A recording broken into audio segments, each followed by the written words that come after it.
Understanding settlement and upheaval. When it comes to foundation damage, rains do more damage than droughts.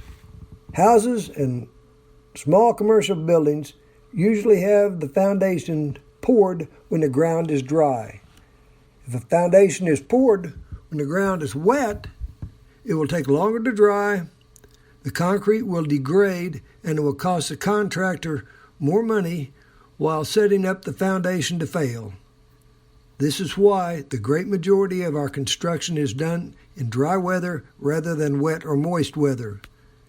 If most foundations are poured when the soil is dry, then the majority of foundation movement would be upheaval when the soil becomes wet.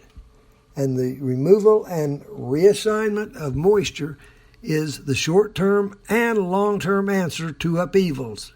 Piers are not the answer.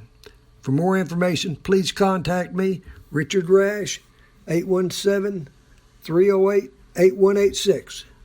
Thank you.